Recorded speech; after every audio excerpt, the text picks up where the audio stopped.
क्योंकि हमारा एक ही एम है कि कंज्यूमर और हम सप्लायर एंड दोनों के बीच में कोई ज़्यादा इश्यू होना नहीं चाहिए। तो एक रेगुलेटर एक दोनों के बीच का लिंक है। जनरेशन ट्रांसमिशन तो क्या है कि कहीं भी रिमोट एरिया में लगा सकते हैं। एक प्लांट एक कहीं पे जहाँ पर लैंड है वहाँ लगा दिया। ट्रांसमिशन लाइन तो फॉरेस्ट और आउटसाइड ऑफ द सिटी आ सकते हैं। लेकिन डिस्ट्रीब्यूशन तो क्या है कि हमको कंज्यूमर को ध्यान में रखते हुए बनाना है। तो मेनली सिटी के अंदर उसको ऑपरेट करना है। तो ये वेदर का जो रोल है वो बहुत इंपॉर्टेंट है। और वेदर का हमको आजकल वेदर का हमको सैटेलाइट से बहुत प्रिडिक्शन एक्यूरेसी बहुत हाई हो गया है, हमको आइडिया लग जाते हैं।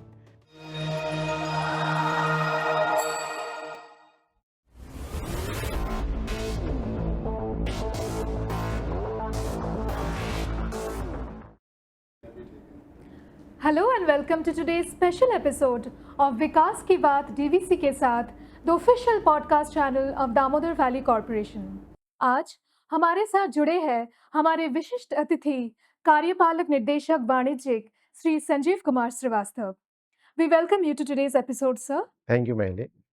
Sir, to begin with, I would like to know something about your professional journey in DVC. तो महिले I join DVC in 1993। Mejia plant DVC का जस्ट लैंड एक्वायर हुआ था। यूनिट 4 जब मेजिया का आया था तो उसका इरेक्शन और कमीशनिंग इंचार्ज मेरे को बनाया था। उसके बाद मेरा यहाँ कलकत्ता ट्रांसफ़र हुआ था। तो कलकत्ता ट्रांसफ़र जब होके आया था तो इंजीनियरिंग डिपार्टमेंट में दिया। तो बहुत यूज़फुल था कि पूरा प्लांट का कंस्ट्रक्शन और O&M का एक्सपीरियंस लेके जब इंजीनियरिंग में आया, तो वहाँ के जो इश्यूज़ थे वो इंजीनियरिंग में सॉल्व किए। Then I was placed in project contracts. उसके बाद मैं डिस्ट्रीब्यूशन डिपार्टमेंट पोस्टिंग हुआ और डिस्ट्रीब्यूशन में क्या-क्या इश्यूज़ आते हैं, उनको ज़ीरो डेट से ही हैंडल करने का कोशिश किया, उसके लिए कंसल्टेंट भी लगाया। देन कमर्शियल में मेरा पोस्टिंग हुआ। तो जब कमर्शियल डिपार्टमेंट में आया, तो एक चीज़ था कि कमर्शियल से पहले की जितनी भी एक्टिविटीज़ होती हैं, उसका एक अच्छा आइडिया था, बैकग्राउंड मिल गया था। तो कमर्शियल में आने के बाद मैंने फर्स्ट चीज़ यही कहा कि भई सबसे बड़ा इश्यू होता है कि हमारा रिकवरी जितना भी एक्सपेंडिचर किया है, उसको अल्टीमेटली हमको रिकवर करना है। जी, ज़रूर। तो रिकवरी करने के लिए हमको क्या-क्या प्रोजेक्ट को क्या-क्या बताना है, इंजीनियरिंग को क्या बताना है, कहाँ-कहाँ मिसिंग लिंक था, तो उसके लिए बहुत एडवांटेजेस था मेरे लिए। और कमर्शियल डिपार्टमेंट जो हम लोग का है, उसमें 3-4 रोल है कमर्शियल के। पहला तो जो सारा कमर्शियल का होता है, एक टैरिफ डिटर्मिनेशन, जो भी हमने O&M में एक्सपेंडिचर किया है या नया प्रोजेक्ट्स में एक्सपेंडिचर किया है, उसका रिकवरी करना है। और रिकवरी करना है वो जो रेगुलेशंस हैं, सीआरसी हो या बेस्ट हम लोग के लिए 3 रेगुलेशन मेन इम्पोर्टेंट रहते हैं कि जनरेशन और ट्रांसमिशन का टैरिफ जो डिटरमिन करता है, वो सीआरसी करते हैं। और वेस्ट बंगाल का डिस्ट्रीब्यूशन का जो टैरिफ डिटरमिनेशन करता है, वो डब्ल्यूबीआरसी है। झारखंड का जेसीआरसी है। तो हमको उसी हिसाब से सब पिटीशन बनाने पड़ते हैं। तो ये एक प्राइमरी वर्क है टैरिफ रेगुलेशन एंड टैरिफ जो डिपार्टमेंट है, वो बहुत इम्पोर्टेंट है। उसके बाद नेक्स्ट आता है कि टैरिफ फिक्स हो गया, बिलिंग करना है, रिकवरी करना है। तो एक सेकंड डिपार्टमेंट है जो बिलिंग, कंज्यूमर के साथ डीलिंग, बेनिफिशियरीज़, उनका जो भी इश्यूज़ है उनको सॉल्व करना, कस्टमर रिलेटेड जो भी इश्यूज़ हैं उनको रिज़ॉल्व करना, सीआरएम डिपार्टमेंट भी उसी का पार्ट है। और ये इस सब के बाद में आता है नेक्स्ट कि अल्टीमेटली डिस्ट्रीब्यूशन में तो हमको डिमांड सप्लाई को मैच कराना है। तो थर्ड डिपार्टमेंट हमारा है कि पावर परचेज़ जो मैनेजमेंट करता है पूरा, कि कहाँ से कितना सपोज़ पावर की शॉर्टेज है तो पावर कहीं से हमको खरीदना भी पड़ता है। और अभी जो रिक्वायरमेंट है कि आरई को आरपीओ ऑब्लिगेशन फुलफिल करना है, आरई भी चाहिए। हाँ, हाँ। तो उसके लिए हमारा तो हाइडल पुराने हाइडल हैं, अभी नए हाइडल तो कुछ आ नहीं रहे हैं। प्लस ईस्टर्न रीजन में हम लोग आरई डेवलप कर रहे हैं सोलर वगैरह, बट ईस्टर्न रीजन में थोड़ा इश्यूज़ हैं सोलर के साथ। तो उस केस में हम लोग आरई बाहर से टाई अप भी कर रहे हैं। सोलर हम लोग बाहर से लेते हैं, आरई बंडलिंग किए हैं। तो ये पावर परचेज़ जो डिपार्टमेंट है उसका काम रहता है कि ये पावर पूरा जितना भी हमारा गैप है, रिसोर्स एडिक्वेसी वगैरह देखना, ये सब कंप्लीट करना। और फोर्थ डिपार्टमेंट जो लास्ट है और कई बार बहुत इंपॉर्टेंट हो जाता है, वो है कमर्शियल का लीगल। तो नॉर्मली लीगल तो इश्यू होने नहीं चाहिए, बट आजकल क्या है कि रेगुलेशन का कुछ इंटरप्रिटेशन के इश्यू आते हैं या किसी का कुछ ग्रीवेंस है जो नहीं सॉल्व हो पाता है, तो वो लोग फिर या फिर रेगुलेटर ने जो टैरिफ दिया है, उस टैरिफ को वो लोग चैलेंज करते हैं, एप्टेल में जाते हैं, सुप्रीम कोर्ट, हाई कोर्ट। तो उसके लिए एक लीगल विंग भी हमको रखना पड़ता है कि लीगल विंग का मेन काम है कि ये जो लीगल से रिलेटेड इश्यूज़ हैं, उनको वो लोग हैंडल करते हैं। तो अभी कुछ लीगल केसेस की इंक्रीज़ हुआ है, उसका रीज़न ये था कि जब इलेक्ट्रिसिटी एक्ट आया था, तो इलेक्ट्रिसिटी एक्ट भी पार्लियामेंट से पास हुआ है और डीवीसी एक्ट भी पार्लियामेंट से पास हुआ है। पहले डीवीसी हम लोग अपना टैरिफ खुद डिटरमिन करते थे। अभी जब इलेक्ट्रिसिटी एक्ट आने के बाद एक थोड़ा-सा कॉन्फ्लिक्ट हुआ था, तो उसमें फिर उसके लिए सीआरसी ने एक सिंगल कमीशन अपॉइंट किया था। वो कमीशन ने 2007 में एक रिपोर्ट दिया, उस रिपोर्ट को हम लोगों ने चैलेंज किया, उसमें कुछ इश्यूज़ था। फिर एप्टेल में वो इश्यू गया। एप्टेल में हम लोग के 2009 में एप्टेल ने पूरा डिसाइड किया कि डीवीसी का टैरिफ डिटरमिनेशन का क्या प्रोसीजर होगा। तो वो कंज्यूमर्स को पसंद नहीं आया, तो कंज्यूमर्स ने उसको सुप्रीम कोर्ट में चैलेंज किया। तो 2018 में उसका वर्डिक्ट आया। तो 2006 से 2018 थोड़ा हमारे लिए डिफ़िकल्ट ईयर्स रहे और उसी में कई लोगों का कुछ-कुछ इंटरप्रिटेशन में इश्यूज़ थे, कोर्ट केस भी हुए। बट फाइनली अभी हम लोग एक नॉर्मल उसमें आ गए हैं कि हमारा हर चीज़ बंगाल का टैरिफ ईयरली टैरिफ आ रहा है, झारखंड का आ रहा है, सीआरसी का आ रहा है। तो फ्यूचर में आई होप हमारे लीगल डिपार्टमेंट का हमको बहुत ज़्यादा ज़रूरत नहीं पड़ेगा। अदरवाइज़ तो जैसे कि सर आपने कहा कि हम लोगों का 3 रेगुलेटरी बॉडीज़ है, सीईएससी सीईआरसी, जेसीआरसी एंड डब्ल्यूबीआरसी। तो ये हमारे बहुत जितना समझ में आ रहा है ये हम लोग का बहुत इम्पोर्टेंट स्टेक होल्डर्स है। तो इन लोग के साथ हम अपना रिश्ता कैसे बनाए रखते हैं? इनका सबसे बड़ा इम्पोर्टेंट है कि हम लोग जब भी कोई रेगुलेशन आता है, पहले ये ड्राफ्ट रेगुलेशन निकालते हैं। तो ड्राफ्ट रेगुलेशन को लेके हम लोग उनसे डिस्कस भी करते हैं, बात भी करते हैं, अपना ऑब्जर्वेशन भी देते हैं और उसमें और वो लोग उसको जहाँ-जहाँ जो करेक्शन है, नेसेसरी मॉडिफिकेशन रिक्वायर्ड है, वो लोग करते भी हैं। उसके बाद भी जब कभी कहीं इश्यू आता है, तो पहले हम लोग उनसे जाके मिलते भी हैं, बोलते हैं सर इसको कैसे हैंडल करना चाहिए। क्योंकि हमारा एक ही एम है कि कंज्यूमर और हम सप्लायर एंड दोनों के बीच में कोई ज़्यादा इश्यू होना नहीं चाहिए। तो एक रेगुलेटर एक दोनों के बीच का लिंक है, क्योंकि हमारा इश्यू होगा तो हम भी रेगुलेटर के पास जाएँगे और कंज्यूमर का है वो भी रेगुलेटर के पास जाते हैं। तो आपस में बैठ के बात करके करते हैं। तो इसीलिए एक न्यूट्रल बॉडी है, लीगल एंटिटी है, थर्ड पार्टी है, तो उसके साथ हम लोग जितना भी है जो उनका रेगुलेशन होता है उसको 100% फुलफिल करने का कोशिश करते हैं। तो डीवीसी तो पावर जनरेशन, ट्रांसमिशन, डिस्ट्रीब्यूशन तीनों सेक्टर में है। तो डीवीसी का जैसे हम लोग को पता है कि कमांड एरिया 2 स्टेट में अलग-अलग है। तो यहाँ पे जनरेटर रेगुलेटरी बॉडीज़ भी अलग है। तो इसमें क्या टैरिफ रेट्स का डिफरेंस ऐसा आता है? तो उसकी वजह से कंज्यूमर्स को क्या कुछ प्रॉब्लम होता है या उन लोग का क्या टेक है इस पर? ये सबसे बड़ा इश्यू जो डीवीसी के साथ है वो एक मेजर इश्यू बन गया है। क्या होता है कि पहले ये भी समझना होगा कि जनरेशन, ट्रांसमिशन, डिस्ट्रीब्यूशन इसका टैरिफ कौन डिटरमिन करता है? क्या प्रोसीजर क्या है? तो सबसे पहले इम्पोर्टेंट पार्ट क्या है कि हम लोग का हम जनरेशन, ट्रांसमिशन इसके लिए हम सीआरसी में जाते हैं। तो सीआरसी हमारा जनरेशन का और टैरिफ का डिटरमिन करता है। जो उन्होंने सपोज़ एक्स रेट दिया कि भई आपका जनरेशन का एक्स रेट है। उसको लेके फिर हम लोग यहाँ पर आते हैं डिस्ट्रीब्यूशन में और डीवीसी का क्या है कि जब 2018 में सुप्रीम कोर्ट ने ये डिटरमिन किया था, तो उन्होंने बोला था कि डीवीसी का जनरेटर से लेकर और एसटी कंज्यूमर के प्रेमिसेस तक जो लाइन है, इस system will be treated as ISTS means transmission system. तो हमारा सीआरसी पूरा कंज्यूमर के प्रेमिसेस तक जो हमने इंफ्रास्ट्रक्चर डेवलप किया है, उसका पूरा टैरिफ दे देता है।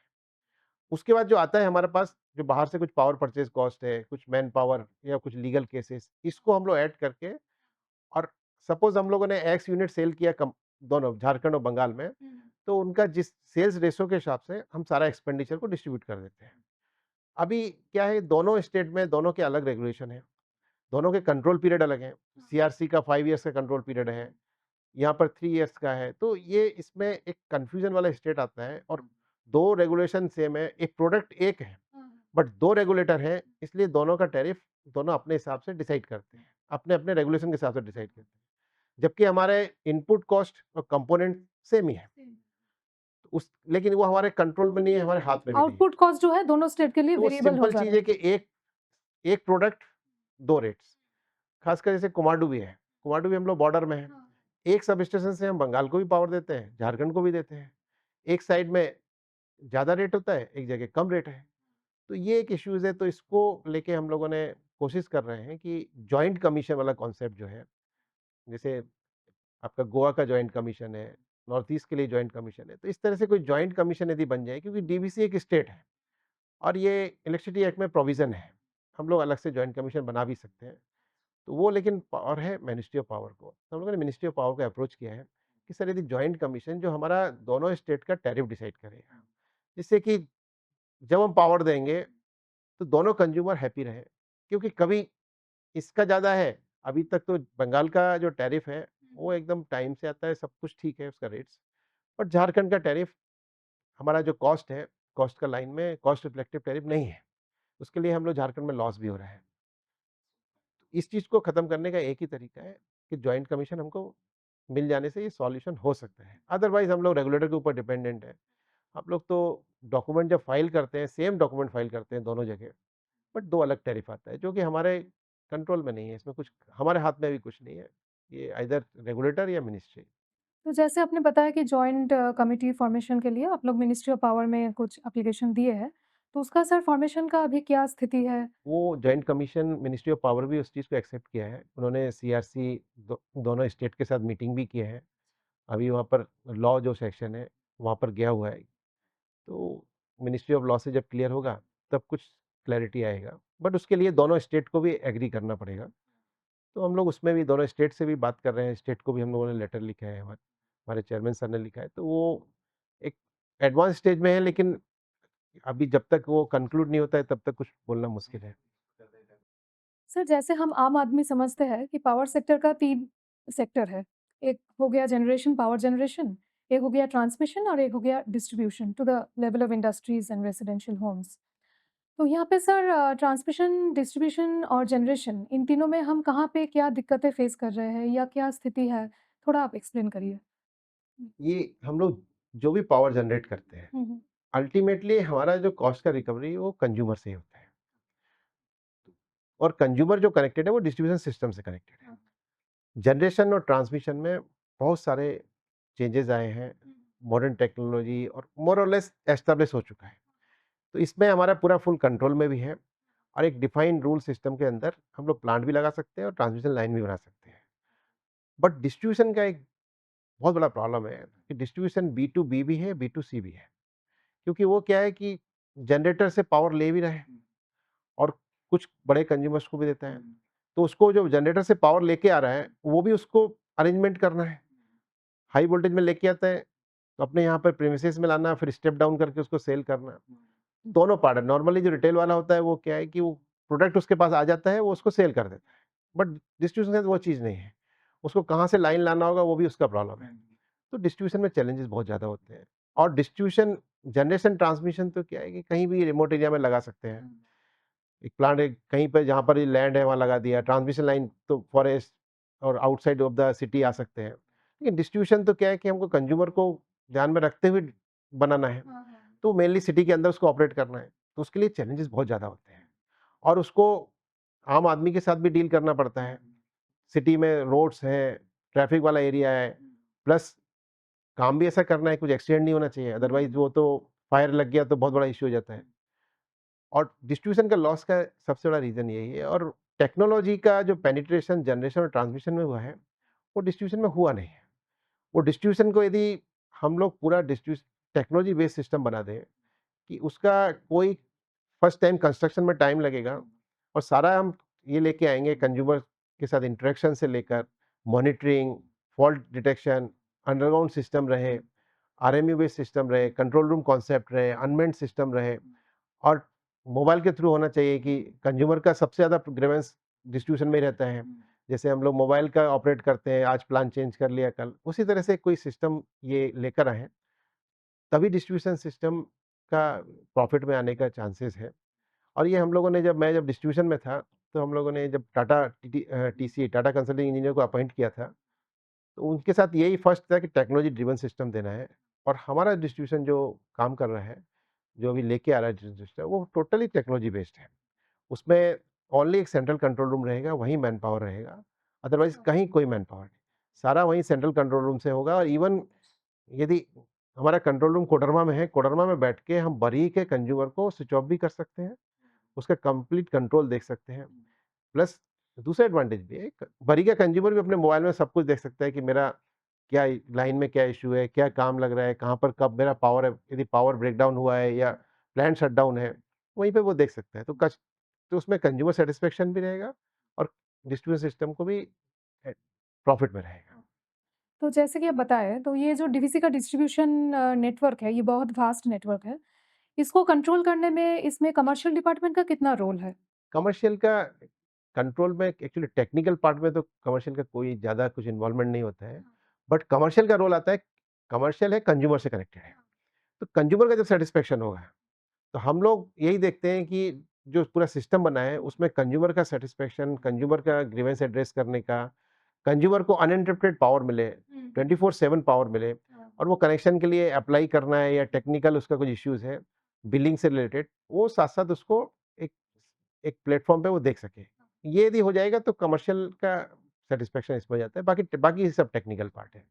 तो सर एक सवाल जो सब आम आदमी का दिल में आ सकता है कि डीवीसी का पावर कनेक्शन लेने के लिए एप्लीकेशन प्रोसेस क्या है? अगर कोई न्यू पावर कनेक्शन लेना चाहता है, तो एप्लीकेशन प्रोसेस क्या होगा? अभी हम लोग का एप्लीकेशन प्रोसेस ऑनलाइन है और पूरा सब कुछ ऑनलाइन ही होता है उसमें। उसको अप्लाई करना है, जो डॉक्यूमेंट्स हैं, डॉक्यूमेंट्स अपलोड करना है। उसके बाद जैसे ही आता है हम लोग का न्यू कनेक्शन का जो फ्लो भी है, वो भी सिस्टम ड्रिवन है। यहाँ से इसमें 3 डिपार्टमेंट का मेन रोल रहता है, कमर्शियल, सिस्टम और टीएससी डिपार्टमेंट, टीएससी और ट्रांस डिपार्टमेंट है। तो इनका इंटरेक्शन भी सब सिस्टम के थ्रू होता है। तो अभी हम लोग टाइम बाउंड मैनर में कनेक्शन करते हैं, कोई किसी को प्रॉब्लम है नहीं, और हमारे सारे क्या मैनुअल है उसका मैनुअल भी अपलोड किया हुआ है, और उसको कंस्ट्रक्शन करना है, क्या-क्या कुछ परचेज़ भी करना है, उसके स्पेसिफिकेशंस भी हमारे वेबसाइट में अवेलेबल है।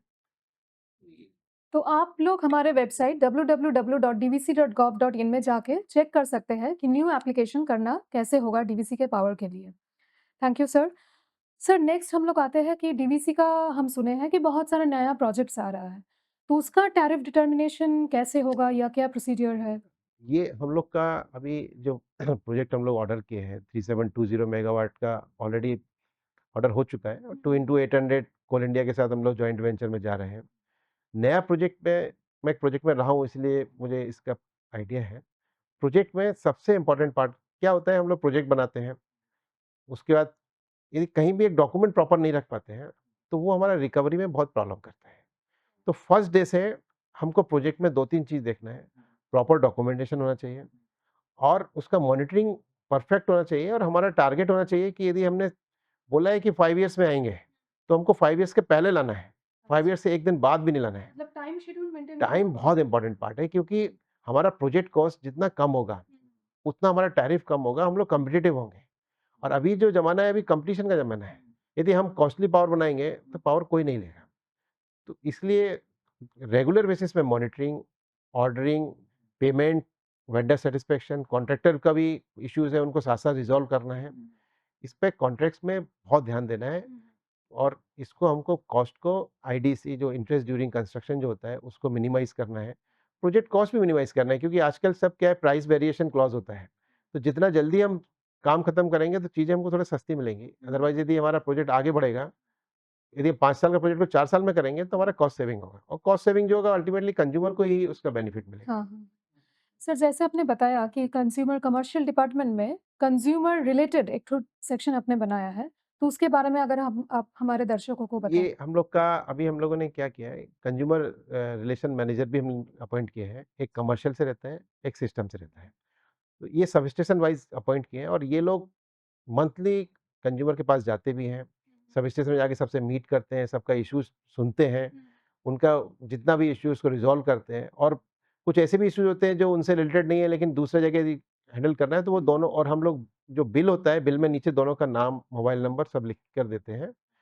हमारा एक ही ये है कि जितना हम लोग इंटरेक्शन करेंगे, एक-दूसरे का प्रॉब्लम, वो हमारा प्रॉब्लम समझेंगे, हम उनका प्रॉब्लम समझेंगे, तभी business properly without any trouble चलता है।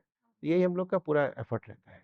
सर आजकल सुने हैं पावर एक्सचेंज में कुछ ट्रेडिंग होता है, तो उसके बारे में कमर्शियल डिपार्टमेंट का क्या रोल है हम लोग को थोड़ा बताइए? ट्रेडिंग तो हम लोग ऐसे नहीं करते हैं, मेनली हमारा पावर एक्सचेंज को हम लोग लेकिन बहुत यूटिलाइज़ करते हैं, पावर परचेज़ करने के लिए। क्योंकि हम लोग का जो डिस्कॉम है झारखंड और बंगाल, वहाँ पर यदि कहीं भी कोई पावर का शॉर्टेज है, तो उस शॉर्टेज को हमको एक्सचेंज से मीट करना है। जैसे अब इवनिंग पीक में यूनिट निकल गया, ट्रिप कर गया, तो हमको तो अपने पावर कंज्यूमर्स को देना है। तो हम लोग 6 ब्लॉक के बाद वहाँ से पावर परचेज़ कर लेते हैं। तो वो बड़ा ईज़ी तरीका हो गया है कि कहीं भी पावर का जो गैप होता है, शॉर्टेज होता है, उसको हम लोग पावर परचेज़ करके उसको मेकअप कर सकते हैं। और कई बार ऐसा भी होता है कि पावर बहुत सस्ता मार्केट में है, तो हम लोग उस समय हमारा ये यूनिट का कुछ इश्यूज़ है, तो वहाँ से खरीद के कंज्यूमर को वहाँ से पावर देते हैं, तो कंज्यूमर का टैरिफ भी कम हो जाता है। और आजकल नॉर्मल वे में हम लोग से उतना रिलेटेड नहीं, बट एक्सचेंज का सबसे बड़ा एडवांटेज है कि एक ऑनलाइन रियल टाइम में सबको पता है और लास्ट मिनट प्लानिंग कर सकते हैं। पहले क्या होता था, पहले पावर किसी एग्रीमेंट करना है, पीपीए करना है, टाई अप करना है, तभी सब पावर सेल होगा या बाई सेल कर सकते हैं। बट अब वो चीज़ हम एक्सचेंज में देखें, हमारा हुआ, हमने एक्सचेंज में बिड लगा दी है। बिड लगा के आरटीएम जो है, आरटीएम में 1.5 घंटा पहले हम बिड लगाने से 1.5 घंटे बाद हम पावर खरीद सकते हैं। तो लास्ट मिनट जो प्लानिंग है, वो बहुत बढ़िया हो गया है। इसीलिए अभी देखे होंगे पूरे इंडिया में अभी पावर जो पहले लोड शेडिंग होता था, अब लोड शेडिंग का इश्यू नहीं है। इवन अभी सोलर आवर में तो हमारे पास सरप्लस पावर भी रहता है। तो पावर का शॉर्टेज को और पावर का जो गैप, डिमांड सप्लाई का गैप को मीट करने में एक्सचेंज बहुत अच्छा रोल प्ले कर रहे हैं और बहुत यूज़फुल भी है। मतलब एक्सचेंज से हम लोग पावर खरीद के कंज्यूमर्स तक अपने ज़रूरतों को पूरा कर करने के सकते लिए हैं पहुँचा रहे और हैं। प्लस ऐसा भी होता है कि कई जो इंडिपेंडेंट पावर प्रोड्यूसर है, आईपीपी है, वो लोग के पास यदि पावर सरप्लस होता है तो वो मार्केट में सेल भी करते हैं। जितने ज़्यादा सेलर आएँगे, बायर कम रहेंगे, सेलर ज़्यादा रहेंगे तो टैरिफ कम रेट में हमको पावर भी मिलेगा। तो क्या डीवीसी का ये प्रोविज़न है कि वो पावर बेच भी सकता है एक्सचेंज में? पावर जैसे हमारा जब यूआरएस पावर रहता है, हम लोग बेनिफिशियरीज़ को पावर देते हैं। हमारा जैसे मध्य प्रदेश, हरियाणा, पंजाब, कर्नाटका ये सब है।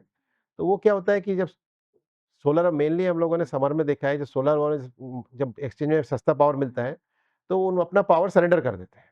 तो जब उन्होंने अपना क्वांटम सरेंडर कर दिया, तो सरेंडर जब कर देते हैं तो अभी नया एलपीएससी रूल भी आया है कि यदि कोई सरेंडर करता है पावर, तो उस पावर को हमको 20% ईसीआर हमारा जो है उस प्रोजेक्ट का, उसका ईसीआर का 20% हाई रेट में मार्केट में उसको सेल में लगा देना है। तो हम लोग लगाते भी हैं। जैसे ₹3 किसी का ईसीआर है कहीं प्लांट का और वो पावर 300 मेगावाट सरेंडर हुआ, तो हम उसमें 20% ऐड करके ₹3.6 का पावर मार्केट में लगा देते हैं। तो उससे क्या फ़ायदा होता है कि उन्होंने तो सरेंडर कर दिया, सपोज़ पंजाब को ज़रूरत नहीं है, पंजाब ने सरेंडर किया, बट उस पावर को हम, हो सकता है कि दूसरा साउथ में तमिलनाडु या किसी को पावर का ज़रूरत है, तो उस पावर को जैसे हम लगाते हैं तो मैक्सिमम टाइम देखें कि वो सेल हो जाता है। तो ये फ़ायदा हुआ कि जिसको ज़रूरत नहीं है, वो पावर अपना सरेंडर कर देता है, लेकिन जिसको ज़रूरत है उसको पावर मिल भी जाता है। तो ये हम लोग जितना भी यूआरएस पावर का हम लोग मार्केट में सेल करते हैं। तो सर इसी कॉन्टेक्स्ट पर पावर एक्सचेंज में जो बिडिंग प्रोसेस होता है, तो ये बिडिंग प्रोसेस इतना कम टाइम में होके हम लोग पावर एक्सचेंज कर रहे हैं, सेल कर रहे हैं, कहीं पे बाई कर रहे हैं। तो this is a very complicated process and a very time consuming process. तो ये पूरा मैनुअल जो अभी ये प्रोसेस पूरा मैनुअल ही चल रहा है क्या? अभी हम लोग का मैनुअल सिस्टम ही चल रहा है, बट अभी हम लोगों ने टेंडर किया है और वेरी सून हम लोग इसमें बहुत सारे सॉफ्टवेयर्स हैं, लोड फोरकास्टिंग सॉफ्टवेयर बोलते हैं। क्या होता है, इसमें कैलकुलेशन तो कर लेते हैं हम लोग, एक गैप तो निकल आता है, बट सबसे बड़ा इश्यू ये होता है कि ये जो मार्केट का जो रेट है, ये तो हमको एक प्रिडिक्शन, मतलब हमको पता नहीं है आज मार्केट में अभी क्या रेट होगा, किसी को नहीं मालूम है। जैसे आज 2 में है, लास्ट मार्च में आपने सुना होगा कि पूरे इंडिया में पेपर में आ रहा था कि मार्च अप्रैल मई जून तक डिमांड बहुत हाई जाने वाला है, 280 गीगावाट टच करने वाला है। और अप्रैल मई में तो सबका एक्सपेक्टेशन था कि बहुत क्राइसिस होगा। बट अभी देखिए, अभी इतना बारिश हो गया सब तरफ, वेदर पूरा चेंज हो गया। और अभी थोड़ी देर पहले मैं अभी देख रहा था रेट, अभी 64 पैसा में पावर मिल रहा है एक्सचेंज में। तो ये वेदर का जो रोल है वो बहुत इंपॉर्टेंट है। और वेदर का हमको आजकल, वेदर का हमको सैटेलाइट से बहुत प्रिडिक्शन एक्यूरेसी बहुत हाई हो गया है और हमको आइडिया लग जाता है। जैसे अभी प्रिडिक्शन है कि 1 तारीख से 5 तारीख तक पूरे इंडिया में डिस्टर्बेंस रहेगा। तो 1 तारीख से 5 तारीख तक ये हमको पता है कि मार्केट में पावर बहुत सस्ते में बहुत सस्ता पावर मिलेगा, चीप पावर मिलेगा। तो ये इसको वेदर फ़ोरकास्ट को टेक केयर करके प्लानिंग करना, वो सबसे इम्पोर्टेंट काम है।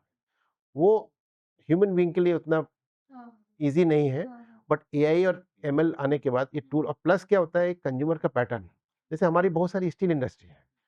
तो ये एक चीज़ कि हमारा पिछले 3 साल के डेटा लेके हम लोग निकाल सकें कि भाई किसको कहाँ पर किस एरिया में किस तरह का लोड का फ्लक्चुएशन रहता है। तो ये यदि टूल एआई एमएल हम लोग यूज़ करेंगे तो हमको एक एडवांटेज मिलेगा कि एक पैटर्न हमको पता लग जाएगा।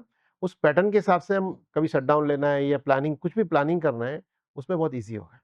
तो वेरी सून हम लोग इसको इम्प्लीमेंट कर पाएँगे। वो तो होने के ये बाद जो कंज्यूमर पैटर्न्स है, वेदर पैटर्न्स है, इसको प्रिडिक्शन करने के लिए हम लोग यस, एआई-एमएल यस। का हेल्प लेने वाले हैं। एआई एमएल ही उसका हुँ, सॉल्यूशन है और हुँ, ये हम लोग करने जा रहे हैं। ओके। सर ये आजकल तो ग्रीन का पावर है, ग्रीन इज़ ग्रीन। तो ग्रीन पावर में डीवीसी का क्या इनिशिएटिव्स है?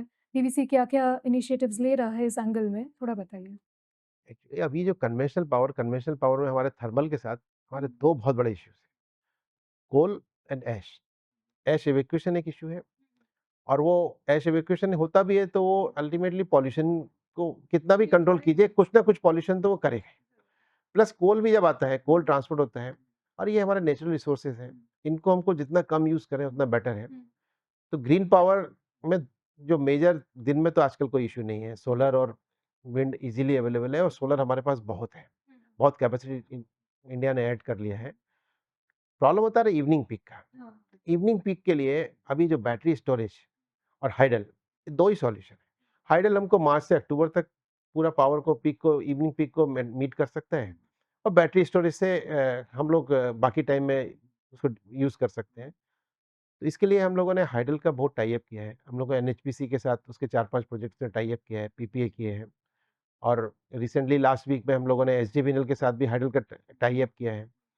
तो ये पावर आ जाने के बाद हमारा क्या इवनिंग पीक को हाइडल से हम लोग मेकअप करेंगे। प्लस हमारे जो आरई विंग है वो बैटरी स्टोरेज का लगाने इंस्टॉल करने भी जा रहा है और हम लोगों ने एफडीआरई जो firm and dispatchable RE power, क्या होता है कि ओनली सोलर लेने से नहीं होगा। सोलर विद स्टोरेज वाला पोर्शन ये यही सॉल्यूशन है और यही फ्यूचर है इंडिया का। तो अभी हम लोग और उसका रेट्स भी बहुत अच्छा रेट्स आ रहा है, लेस देन 5 रुपीज़ है। इवन एफडीआरई चीपर देन थर्मल पावर और हमको इवनिंग पीक भी कवर हो जा रहा है, मेकअप हो जा रहा है। तो हम लोगों ने अभी एनएचपीसी का जो एफडीआरई में टेंडर हुआ था, एक अच्छा रेट मिला है। तो उसको हम लोगों ने 250 मेगावाट का वो भी टाई अप कर रहे हैं। तो उससे हमको नेक्स्ट 25 ईयर्स तक और उसका एडवांटेज क्या है कि उसका जो टैरिफ है वो 25 ईयर्स तक कांस्टेंट है। तो अगले 25 साल तक जो एक्स है तो एक्स ही रहेगा। थर्मल में क्या है वेरिएबल पार्ट है वो कोल पे डिपेंड करता है, तो वो रेट इंक्रीज़ भी कर सकता है। हाइडल में एक एडवांटेज है, हाइडल में क्या होता है कि वो 40 साल तक चलता है और उसका डेप्रिसिएशन वगैरह ये हो जाने के बाद उसका कॉस्ट कम हो जाता है। तो आज जो कॉस्ट थोड़ा ज़्यादा भी यदि लगेगा, तो आज से 10 साल बाद वो लगेगा कि ये पावर बहुत सस्ता है। जैसे हम लोग के पुराने जो हाइडल टाई अप हैं, वो अभी सब 2 या ढाई रुपए में हमको पावर दे रहे हैं, जो कि थर्मल में नहीं अवेलेबल है। तो इसमें हम लोगों ने बहुत काम किया है और हम लोगों ने फ्यूचर अगला प्लानिंग ऐसा किया है कि हमको जितना डिपेंडेंसी थर्मल के ऊपर कम, थर्मल तो अभी जब तक बेस लोड है थर्मल को तो लेके चलना है रहेगा, बट पैरेलली हम लोग अपने फ्यूचर में कैसे पैरेलली हम लोग जितना भी थर्मल को सब्स्टिट्यूट करके आरई में कर सकते हैं, तो हम लोग कर रहे हैं। सर, आज के डेट में पावर सेक्टर जो है बहुत तेज़ी से आगे बढ़ रही है। तो इसको नज़र रखते हुए डीवीसी ने भी अपना एक विज़न बनाया है, विज़न 2030। तो ये विज़न 2030 में हम लोग कैपेसिटी ऑगमेंटेशन कर रहे हैं, बहुत सारा नया प्रोजेक्ट्स ला रहे हैं। इसमें हम लोग का रिन्यूएबल एनर्जी का भी बहुत सिग्निफिकेंट हिस्सा रहेगा। तो ये सब को देखते हुए कमर्शियल डिपार्टमेंट इस विज़न में कंट्रीब्यूट करने के लिए क्या-क्या रोल्स प्ले करेगा? हम लोग का जो 2030 में हम लोग जनरेशन में भी एक्सपेंड कर रहे हैं, ट्रांसमिशन में भी कर रहे हैं हाँ। और सबसे इम्पोर्टेंट डिस्ट्रीब्यूशन में भी कर रहे हैं। अभी क्या है हमारे बड़े-बड़े कंज्यूमर्स थे, एसटी कंज्यूमर्स थे, बट अभी डिस्ट्रीब्यूशन में जो कंज्यूमर्स आएँगे तो नंबर ऑफ कंज्यूमर्स हमारे बहुत इंक्रीज़ करने वाले हैं। तो हमारे लिए सबसे इम्पोर्टेंट पार्ट है कि जनरेशन, ट्रांसमिशन वगैरह सिस्टम का, प्रोजेक्ट का ऐसा कुछ सिस्टम बनाया जाए कि हमारा टैरिफ डिटरमिनेशन का कोई इश्यू ना हो, प्रॉपर डॉक्यूमेंटेशन हो और डिस्ट्रीब्यूशन में भी जब कंज्यूमर ऐड होते हैं, तो कंज्यूमर को स्मूथली उसमें वो ऑनबोर्ड कर सके। तो इसके लिए हम लोगों ने जो किया है कि अभी जुलाई अगस्त से हम लोग का सैप आने वाला है। सैप में हमारे बहुत सारे मॉड्यूल्स हैं, जिसमें एक सीआरएम एक मॉड्यूल है। तो सीआरएम में हम लोग सबसे हमारा जो जितना भी ये जो है कंज्यूमर सेंट्रिक अप्रोच है कि कंज्यूमर को हर चीज़ में सब कुछ ट्रांसपेरेंट वे में दिखे और जब डिजिटल टेक्नोलॉजी जब आती है उसका सबसे बड़ा एडवांटेज है कि ट्रांसपेरेंसी रहती है। तो इवन हम लोग ये भी कर रहे हैं कि हमारा टैरिफ डिटरमिनेशन, टैरिफ फॉर्म्स वगैरह जो बनते हैं, टैरिफ का जो डेटा होता है, वो भी हमारा सिस्टम से ईआरपी के थ्रू ही आएँगे और जो सीआरसी के और रेगुलेटर्स के जितने फॉर्म्स हैं, वो हमारे ईआरपी के थ्रू निकलेंगे। तो डेटा का कोई मिसमैच होने का, कैलकुलेशन मिस्टेक होने का, कहीं भी एरर, टाइपोग्राफिक एरर का कोई चांस ही नहीं है। तो ये हम लोगों ने एक किया है, सीआरएम मॉड्यूल किया है, प्लस बिलिंग और कंज्यूमर फ्रेंडली हम लोगों ने अपना जो ऐप के थ्रू और पोर्टल के थ्रू कंज्यूमर को हर हर चीज़ डेटा कंज्यूमर देख सकता है। सर, ये कौन-सी ऐप है जो कंज्यूमर्स ये को हमारा सपोर्ट करती ये है? हम लोग का सैप का ही पार्ट है, सैप एस/4HANA में आने एस वाला है। एस/4HANA में हमारा जो सीआरएम और बिलिंग से रिलेटेड जितना भी है, तो उसी में आने वाला है। Billing, payment integration, disconnection, connection, bank guarantee सब कुछ हमारा ऑटोमेटिक डिजिटल टेक्नोलॉजी बेस्ड होगा क्योंकि कमर्शियल का काम एक ही है कि जो भी 2030 तक हम जो जितना भी एक्सपेंडिचर करने जा रहे हैं, उसमें हमारा जो एक्सपेंडिचर है वेदर इट इज़ O&M और कैपिटल, उसका फुल रिकवरी हो जाए। और सेकंड चीज़ मेरा जो कंज्यूमर है, एंड कंज्यूमर और कस्टमर, उसको एक सेटिस्फेक्शन रहे कि डीवीसी ने जो भी कर रहा है, डीवीसी ट्रांसपेरेंट वे में कर रहा है। और जब किसी को पता लगता है कि सिस्टम ड्रिवन ईआरपी और SAP बेस्ड सिस्टम है, तो कस्टमर का सेटिस्फेक्शन ऐसे ही हो जाता है। This is our target, primary target. जैसे कि आप देख सकते हैं, consumer satisfaction is the top most priority for Damodar valley corporation. आज के एपिसोड में हम लोगों के साथ जुड़े थे executive director commercial Shri Sanjeev Kumar Srivastava. Thank you very much sir for taking time out of your busy schedule and thank joining you us. Ma'am. Thank you for your time. Thank you for this episode, sir. Thank you. Thank you. Thank you. Stay tuned for more updates on this channel.